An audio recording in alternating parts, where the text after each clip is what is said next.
Pre-rendered 3D visuals, trance techno music, science fiction action? Yep, sounds like Vectorman to me. Released in 1995, this was Sega's answer to Nintendo's Donkey Kong Country. It's a run-and-gun platformer developed by Blue Sky Software. Although the game was released late in the Genesis cycle, Vectorman showed off what the system was capable of doing with pre-rendered visuals, just like what Rare did on the Super Nintendo. One might wonder that visuals like these would possibly slow the game down, and it tends to when the screen flashes.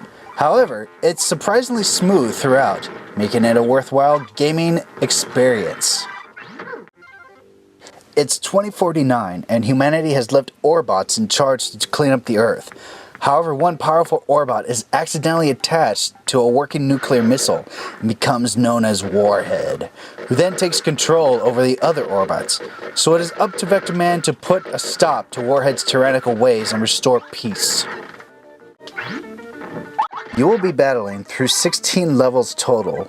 Each level offers its unique challenge in how Vectorman must traverse through the level's design.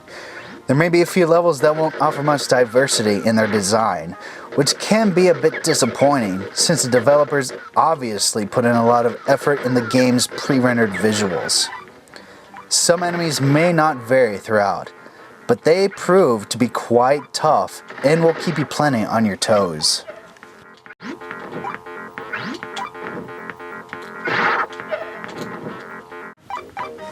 As you progress through each level, you'll come across TVs which will offer items like time extensions and checkpoints.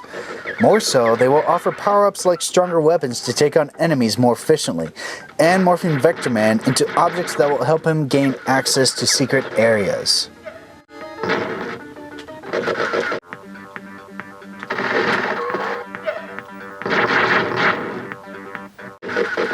There will be a few times the game will take diversions from the main levels as it pits Vectorman against Warhead, which foreshadows them facing off in the final battle as shown earlier.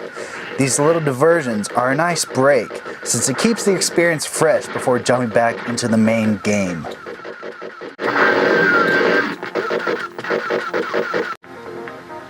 That isn't to say Warhead is the only boss to expect, as there are plenty of boss battles that occur towards the end of every other level.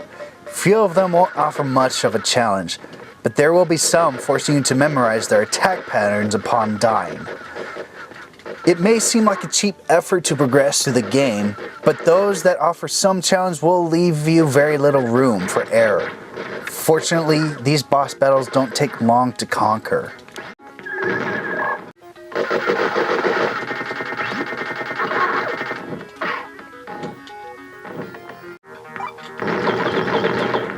While Vectorman is a solid game, there is one complaint to point out. Every time he falls down to a platform below, there is little to no warning what enemies will appear. The same can be said when jumping up, since it leaves you frustrated for taking in a hit.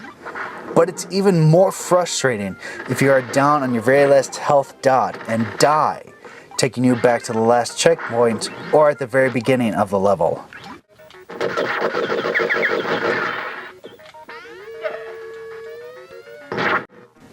Despite its shortcomings, Vectorman may not appeal to everyone.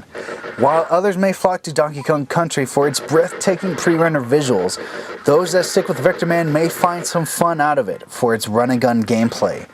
The game's level design could have used some work, but its visuals and techno-fused music gives Vectorman some charm to make it stand out on its own.